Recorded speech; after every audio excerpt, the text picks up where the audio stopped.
New video, and this just moments ago. Vice President Kamala Harris is on her way. There she goes up just about the steps of Air Force Two. She'll be on her way to Michigan to the big Oprah event that she has tonight. This the big streaming event looking to raise a lot of money and, I guess, build the energy in a key swing state. There's the Vice President. Again, just moments ago. Now, that's not an interview. That's an event with Oprah, but press access, or lack thereof, is still a big story for this Harris campaign. Axios reports now that Harris and her running mate Tim Walz are on pace to do the fewest number of interviews for a presidential ticket. That's what we're going by, the numbers today. It's Vance, Senator J.D. Vance, who leads the way by far in interviews, 59, if you count interviews and press conferences since President Biden left the race, which was July 21st. So that's how they counted it.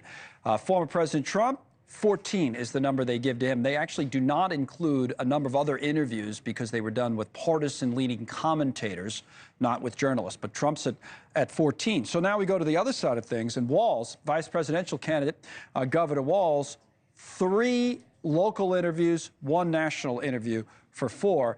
Vice President Harris, just 3. 3 interviews over nearly 2 months. I have 2 reporters now who I know. I don't like to speak for them usually, but I know they'd love to ask all these folks a ton of questions. Madison Fernandez joins us, author of Politico's Morning Score newsletter, and Niles Stanage, White House columnist for The Hill. I don't want to put words in your mouth, Madison, but I know you would do these interviews. What do you think of the story that's still out there that the vice president isn't doing as many of them, and no, having an event with Oprah is not an interview?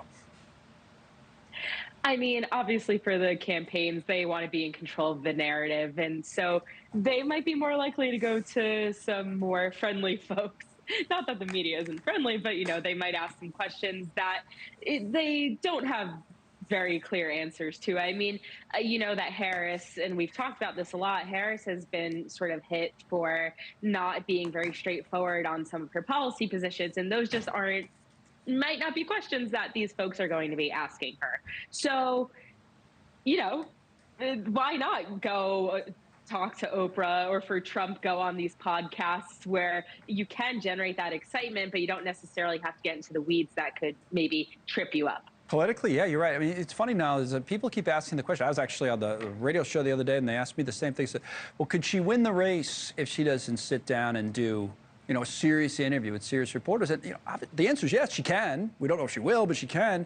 And that's what they're betting on right now, is if it's not broke, don't. It doesn't mean it's right. All us, you know, we'd love to have a chance to interview her, but that's what they're betting on, that this is working, the type of thing they're doing.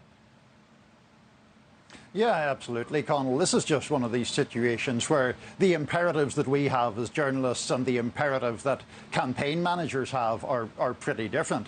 It seems now quite clear that the Harris campaign is going to have a fairly risk-averse strategy, steering clear of these unscripted interviews or moments where she could trip herself up, in favour of TV advertising and campaign trail speeches. It's worth noting that the campaign and its affiliated bodies have more than $400 million at the start of this month.